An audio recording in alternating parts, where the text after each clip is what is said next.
every weather change that is occurring is because of the movement of the air around the Earth's atmosphere. The heating of the Earth is mainly because of the heat that is absorbed by the sun's radiation, which is entering into the Earth's atmosphere. Now, which region receives how much amount of rain, whether they are going to receive the rain, whether they are not going to receive the rain, all that depends on the air mass, that is the flow of the air.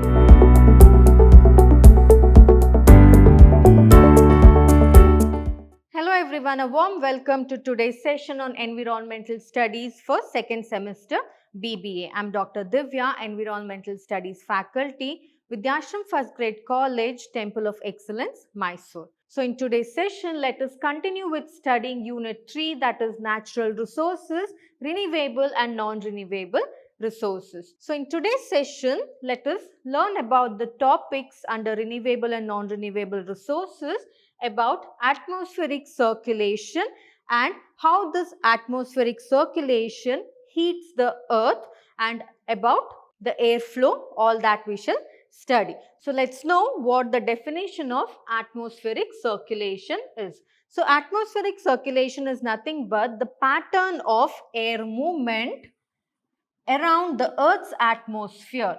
So how exactly the air moves? What is the pattern of the movement of the air or the flow of the air in the Earth's atmosphere or around the Earth? That is nothing but atmospheric circulation. So this is the definition. So next, moving further, let us learn what are the factors for atmospheric circulation. So atmospheric circulation occurs because of many factors, and one important factor among these are the sun.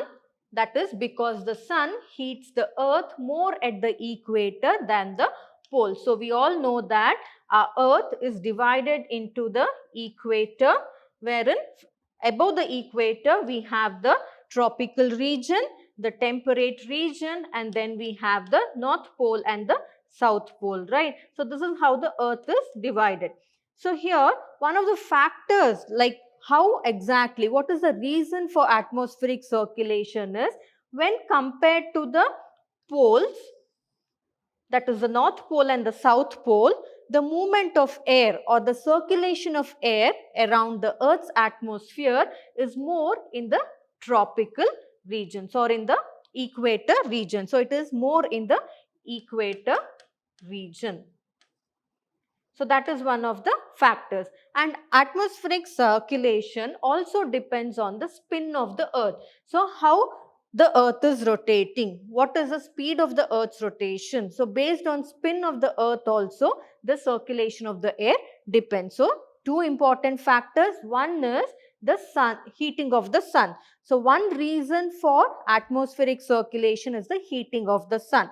Because the heating of the sun is more at the equator, the sun's rays are received by the equator region of the earth more when compared to the polar region. That is why atmospheric circulation is more in the equator region than the polar region, because more amount of sunlight is received by the equator region. Therefore, that particular region gets heated more when compared to the polar and the, that is why, right, the polar regions, that is the North Pole and the South Pole, they are made up of ice caps, because the sun energy that they receive is, or the heat that they receive from the sun is very, very minimal or negligible. Next important factor is the rotation of the earth or the spin of the earth. So next, let's study about, since we know that one of the major factors for atmospheric circulation is the heating of the earth by the sun, right? So heating of earth and circulation of the air, how are they interrelated to one another? Let us look into, because for circulation of air or for atmospheric circulation, the sun's heat plays a major role, wherein I told you the equator receives more amount of sun's heat when compared to the North Pole and the South Pole. Therefore, the atmospheric circulation or the flow of air is more in the equator when compared to the North Pole and South Pole. So let's study about this in detail, that how exactly it occurs. So solar radiation, that is the rays or the radiations from the sun, it reaches the earth, and once, how does it reaches the earth? It reaches the earth, then it passes through the atmosphere, and it is either absorbed or reflected by the atmosphere and the earth's surface. So we all know that a part of the sun's energy or heat that is received by the earth, some part will be absorbed by the earth's atmosphere and some gets reflected back, right, out of the atmosphere. So that is what happens here. So when solar radiation reaches the earth, it passes through the atmosphere layer of the earth. So in previous classes we have learned the earth is made up of 3 different layers: the atmosphere, the hydrosphere, the lithosphere and all that, right? So the solar radiation first passes through the atmosphere, and once it passes through the atmosphere, either a part of it gets absorbed by the earth and the remaining a few amount of the heat gets reflected back to the atmosphere itself. So that is how the solar radiation reaches and passes through the atmosphere. So most of this absorption, so most of the solar radiation that is absorbed happens on the earth's surface itself, and therefore this whatever heat is absorbed by the earth's surface, that will cause heating of the earth, and therefore it will increase the temperature of both the lithosphere and the hydrosphere. So that is why atmosphere, lithosphere and hydrosphere, all these three are interconnected to one another. So what did we understand? The sun's rays will enter into the earth's atmosphere. It will have a lot of heat energy in it, right? In that, some part of the heat is absorbed by the earth and some part of the heat is reflected back to the atmosphere. That heat that is absorbed by the earth actually increases the temperature of the land and the water that is present in the earth. So now we know that the surface of the earth absorbs the heat. So sunlight absorbed by the earth's surface is re-radiated as heat, and this re-radiated heat will warm up the atmosphere from the bottom up. So here what did we know? That the sun's radiation that enters into the earth, it will be absorbed. A part of the heat will be absorbed by the land, that is the earth's surface, that is by the water and the land that is there in the earth, right? And some amount of heat, I told you, it is reflected back. So this reflected back heat which is reflected back to the atmosphere, it increases the temperature of the atmosphere. So therefore the heat that is absorbed, the solar radiation that is absorbed by the earth, increases the earth's surface temperature. The solar radiation that is given back to the atmosphere increases the atmospheric temperature. So this heat which is absorbed and which is reflected or which is re-radiated back by the greenhouse gases in the atmosphere, it results in greenhouse effect. So we all know about greenhouse effect. We have also learned in the previous sessions wherein we understood that there are some gases such as the carbon dioxide, methane and all that is there in the atmosphere that actually increases the earth's temperature because it helps in absorbing most of the sun's energy or the heat that is entering into the earth's atmosphere. So therefore, this is nothing but global warming. So therefore, the heating of the earth is mainly because of the heat that is absorbed by the sun's radiation which is entering into the earth's atmosphere. So that is why circulation of air and heating of earth is very, very important. So which region absorbs maximum amount of heat? It is the equator region. Therefore, circulation of air in the equator region is more when compared to that of the polar region. So that is about heating of earth and circulation of air. So now there is variation in the every time it is not the same amount of solar radiation that will be absorbed, because I told you the heating of the earth also depends on the spin of the earth, right, or the rotation of the earth. So therefore variation in the amount of solar radiation that is absorbed and the amount of heat re-radiating from the earth's land as well as the ocean, that is from the lithosphere and the hydrosphere, it will actually result in temperature differences in the air over different types of terrain. So in different types of terrains or regions of the earth, the temperature variation occurs because not all regions receives equal. The absorption of heat is not the same and the amount of heat that is re-radiated is also not the same. So therefore, the circulation of air in different terrains tend to vary because of this particular reason. Say for example, let us consider the sea breezes. So why does the sea breeze occurs? Why does the circulation of air in the sea occur? So sea breezes occur because land heats up. Why land heats up? Because whatever solar radiation is coming into the Earth's atmosphere, some amount is heat received by the land, right? So the land will heat up and it will cool down faster than the water. So that land is warmer during the day and breezes flow from the sea inland, but the ocean is warmer than the land at night. So that is the reason. So the wind blows from the land to the sea. So wind always blows from the land to the sea. So here the circulation of air is from the land to the sea. What is the reason? The reason behind that is when the land absorbs, that is the land near the oceans or the seas, when it absorbs amount of heat, what happens? That heat will actually heat up the land, but in turn it will cool down the water sources that is there, that is it will cool down the sea. So therefore during day the land will be warmer and during night the seas are warmer when compared to that of land, because usually the wind that is there, it actually blows from the land to the sea. So therefore the absorption of the heat during the day by the land results in the blowing of the wind from the land to the sea, which makes the land warmer during the day and the sea warmer during the night. So that is why it actually occurs. So this is one of the examples how actually the terrain, the changes, like here the terrain, say we have taken two terrains here, one is land and one is sea. Amount of heat absorbed by both is different. So based on what amount of heat they absorbed, at what time of the day they absorb that particular heat, all that will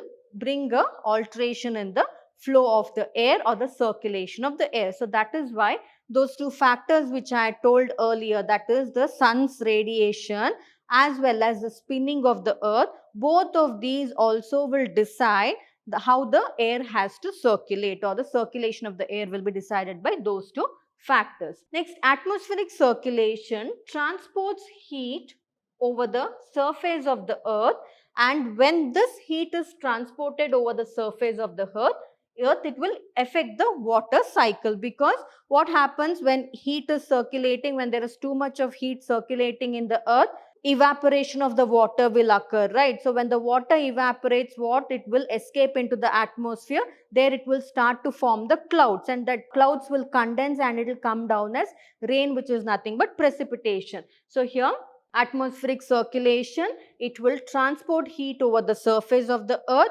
This heat that is there, it will act on the water cycle. Therefore, the water that is present in the water bodies such as the lakes, ponds, rivers, oceans and all that, it will start to evaporate slowly. They will evaporate and then they will enter into the atmosphere and they will form clouds, and these clouds will come down as precipitation, that is in the form of rain, snowfall, fog, mist, etc.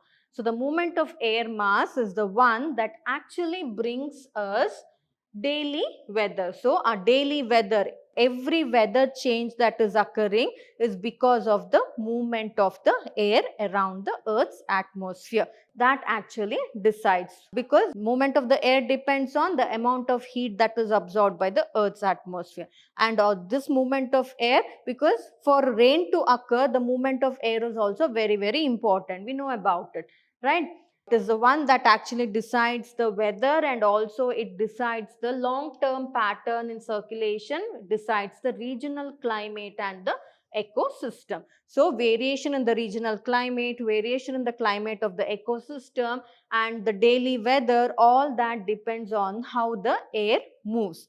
So why? Because first, the atmospheric circulation, it actually transports the heat. It helps in the movement of the heat, or it helps in the circulation of the heat to the earth's surface. Therefore, it will evaporate the water that is present in the water bodies. These evaporated vapors that are there, they will form clouds and they will come down as rain. Now, which region receives how much amount of rain, whether they are going to receive the rain, whether they are not going to receive the rain, all that depends on the air mass, that is the flow of the air. So, surface ocean current patterns usually result from the wind pushing on the surface of water. So, here we have seen ocean currents, right? The ocean currents tend to vary throughout the day. Sometimes it is calm, sometimes heavy waves are seen, all that, right? Why exactly such variations in the ocean currents occur? So, this is also because of the circulation of the air, wherein the wind will push the surface water. So, how much air is circulating on the surface water will decide the wave of the ocean or the surface ocean current, and these currents also transport heat across the globe. So that is how, because of the water also, the heat gets circulated around the globe. So therefore, at the end of the day, two factors are very important here. One is spinning of the earth and the other one is the absorption and the re-emission of the heat from the earth are two important factors that actually helps in heating of the earth and therefore the circulation of the air. And heating of earth and circulation of air goes hand in hand because it is the circulation of the air that actually distributes the heat on the earth and therefore decides in which water body evaporation has to take place, where clouds has to form, and this air circulation itself will carry the clouds, deciding where exactly the rains will come. So all that. So therefore the entire weather climate of the earth depends on the heating of the earth and the circulation of the air itself. So changes in the amount and distribution of heat in the earth system due to an enhanced greenhouse effect from human activities is altering the atmospheric and ocean circulation pattern. Why? Because normally what happens if there is less amount of pollution, that is less amount of greenhouse gases in the atmosphere, how much amount of heat should be absorbed, how much amount of heat should be given back, all that will be a natural process. Now, because of we human beings causing a lot of pollution, that especially air pollution, wherein we are filling the air with carbon dioxide and other greenhouse gases, it is causing a change in the pattern or the amount of heat that is being absorbed and the amount of heat that is being given out. So this actually causes a great variation in the atmospheric as well as the ocean circulation pattern, and in turn it also therefore alters or affects the environment or the climate around the globe. Because what happens at that particular season, somewhere they might have to receive a rain, they will not receive the rain, other region might receive the rain. So variations in the climate pattern will occur mainly because of the human intervention, especially because of the increase in the greenhouse gases, which is causing excess of heating of the earth or which is causing global warming. So therefore, the correct circulation of the air and the heating of the earth is very important if a normal climatic or environmental condition has to be maintained in the earth. So this is about heating of earth and circulation of air. So next let's study about air mass. So what is this air mass? So air mass is defined as the large mass of air whose physical features such as moisture, temperature, the lapse rate and the content are approximately uniform horizontally for hundreds of kilometers. So for hundreds of kilometers, the moisture content in the air, the temperature in the air, the rate of flow of the air, all that should be equal. So that is called as air mass. So we know about air mass. Let us understand how exactly the air mass formation occurs. So air masses are formed when air is present to the surface over an extended period. So when air is present on the surface of the earth over an extended period, so if this air has to circulate over the surface of the earth over an extended period, what is important? The heating of the earth is important. That too a normal heating of the earth, not because of greenhouse gases, but a normal heating of the earth is important. So this heating actually generally occurs at high temperature with light winds. So if that area or if that terrain, whatever is there, if it receives high temperature along with light wind, then in that particular area the air mass will be maintained perfectly. What did we mean by air mass? The moisture in that area will be correct, the temperature will be correct and all that. So therefore the weather of the area will be normal. So that is what is about air mass formation. So the area where air masses develop is known as the source area. So air masses can move from one place to another depending on the flow. So air masses over the warm surface develop much faster than the colder surface. So we had heard that earlier, right? So here, because we heard why air masses over the warmer surface develop much faster than the colder surface. Say for example, equator. Equators are warmer because they receive enough amount of sunlight. So therefore, the heating that is taking place there is more when compared to the polar region. Polar region do not receive enough amount of sunlight. Therefore, the heating of the polar region is very minimal or negligible. So therefore, for airflow, what is important? This particular absorption of the heat from the sun is very important. So that is why those areas which absorb enough amount of heat will have a warmer surface. Therefore, the air mass there will be stable and it will be a continuous stable process. But those surfaces which are colder, there will be a disturbance in the air mass or in the flow of air.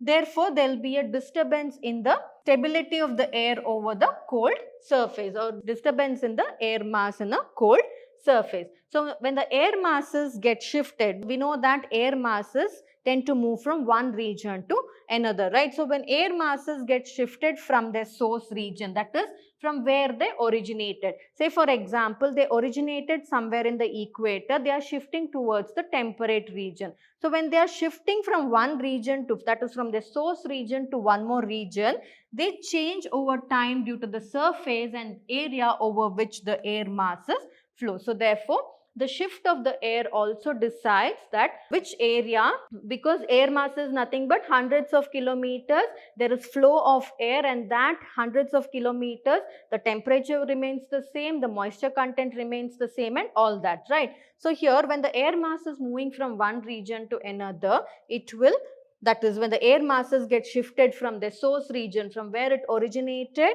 they change over time due to the surface and the area over which the air masses flow. So they tend to change when they move from one region to another. So therefore, for air mass formation also, the heating up of the earth is very important. So that is why heating up of the earth is needed for the atmospheric circulation as well as for the air mass formation as well. So talking about air mass formation, there are two types of air mass formation. One is warm air masses and the other one is cold air masses.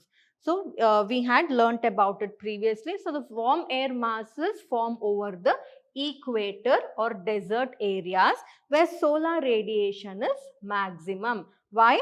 Because for atmospheric circulation, which are the two important factors? One is spinning of the earth and other one is the heating of the earth by the solar radiation that is absorbed by the earth, right? So here, warm air masses are usually seen in the equator. Why in the equator? Because equator is the one that receives maximum amount of sunlight when compared to the temperate regions or the polar region. So that is why. So, or in the desert areas where solar radiation is maximum, and in clear, almost cloudless days, the heat is reflected back to the atmosphere. So here, in regions where there is warmer air masses and if it is not too cloudy, some amount of heat that is there will be re-emitted back into the atmosphere. Therefore, the air will become light and it will flow very easily. So in deserts and all that, the flow of air is quite thin, right? It flows easily. Why it flows easily? Why these air masses flow easily? Mainly because warmness of the air, right? Because they receive more amount of sunlight. So as they receive more amount of sunlight there, and also in some cases if the sky is clear, that is if there is no much cloud formation, at that time what happens? Some amount of heat is circulated back to the atmosphere. Therefore, the airflow will get decreased and the airflow will be a stagnant continuous process here. So the air becomes light and it spreads easily to hundreds of kilometers, maintaining the same temperature in that particular hundreds of kilometers and moisture content in that particular hundreds of kilometers. Next, talking about cold air masses. So cold air masses usually form near the poles where solar radiation is at a minimum or negligible. So on cloudless days in the polar regions, the snow cover near the poles, they reflect sunlight away, preventing the earth to warm up. Here already, now you have to understand two differences here. In the warm air masses, what happens? Already enough amount of heat is absorbed by the earth, right? So therefore, during cloudless day, some amount of heat, if it is re-emitted also, it is not a problem. Anyway, the air will be warm itself because little bit of heat is still remaining, right? But that's not the case with regions having cold air masses such as the polar region. Polar region, what happens? They receive very minimal amount of solar radiation. Therefore, the heating is too negligible. The heating of that particular terrain is too negligible, and therefore even cloudy days also they'll not have enough amount of heat to radiate. So whatever heat is there, entirely they get radiated back, even bringing the temperature lower in the polar regions, and therefore preventing that particular polar region from warming up. So that is why melting of the polar ice caps are occurring again because of greenhouse effect itself. So because of human intervention. Otherwise, the polar region will never get heated up, and never ever the melting of the ice caps will occur if it is left to nature and if we human beings do not interfere with nature. So when this persists for a long period of time, cold air masses form over a large area. So what did we understand here? For warm air masses to form, lots of heat energy should be absorbed from the solar radiation which occurs in the equator region, whereas for cold air masses to form, heat energy that is absorbed is very, very minimal. Therefore, cold air masses get formed in these particular region, especially in the polar regions. Next, talking about air mass formation and precipitation, because we had learnt in the previous slides here how the formation of the air, that is for the formation of the air, what is needed? Heating of the earth is required, right? So when earth gets heated, what happens? Air masses tends to form. So now these air masses, as and when the heating increases or as and when the earth receives the radiations from the sun, what happens? The surface of the earth gets heated. So when the surface of the earth gets heated, in water bodies, they will start to evaporate. They will evaporate and they will form clouds. These clouds come down as precipitation. Therefore, air mass formation and precipitation both usually goes hand in hand because of this particular reason.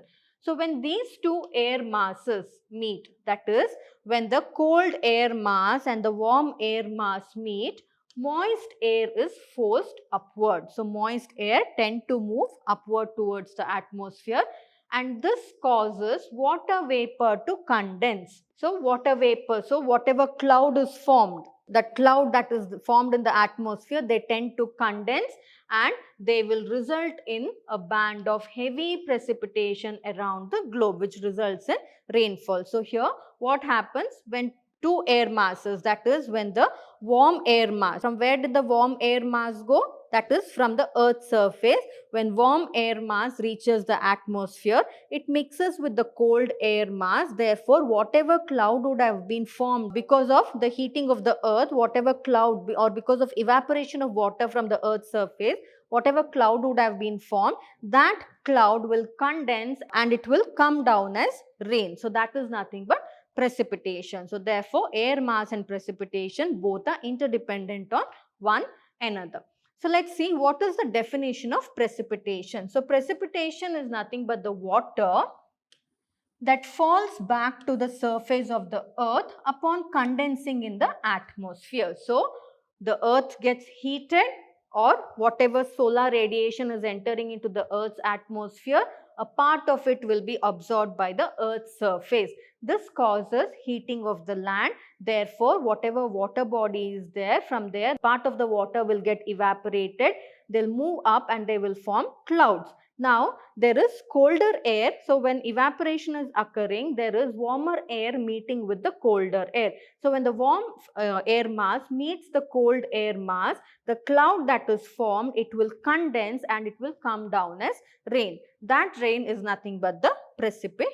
precipitation. So next, let's see what are the different types of precipitation. So precipitation is mainly of three types. The main one is rain, the other one is fog drip, and the third one is snow. So let's study about these three precipitations of rain. So rain is the most common type of precipitation because throughout the globe it is seen. Snow, we don't find it throughout the globe.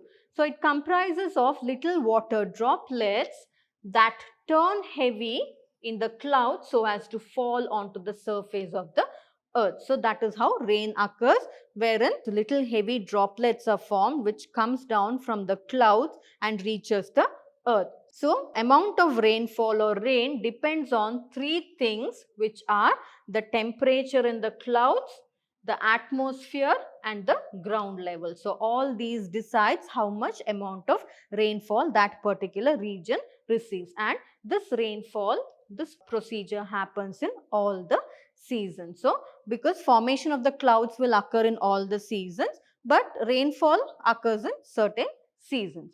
Next, talking about the fog drip. So fog is a cloud of water vapor. So this cloud of water vapor, it will condense and it will suspend in the air near the earth's surface level. So that is why you see moisture like, right? You see like a mist like situation there. And this happens because the droplets of water will get, when they become too heavy, they can no longer suspend in the air and they will come down in the form of, or fall down to the ground in the form of fog drip. So here what happens? Fog is nothing but it is a cloud of water vapor only. So this cloud of water vapor, actually it will condense. So when it condenses, what happens? It will form very light heavy drops of water. As and when the heavy drop of water gets even more heavier, the atmosphere cannot hold the water any more longer. So that is the time when they come down in the form of fog. So that is about fog drip. So fog drip is a form of precipitation that originates from the condensation in the atmosphere. So condensation in the atmosphere causes fog drip. The condensation of the clouds in particular causes the rainfall. So this is about fog drip. Next, talking about one more precipitation, that is snow. So snow is one more commonly found type of frozen precipitation, and snow usually we find it in regions. Again, where do we find snow? We find it in regions wherein the cool air mass is more. Wherever there is warm air mass, we find rainfall. Cool air mass will lead to snowing. So here the temperatures which are below freezing from the cloud levels to the ground are advantageous to precipitation in the form of snow. So here also water vapors, they will, when the earth gets heated, the surface water will move to the atmosphere because of heating of the earth and they will form cloud there.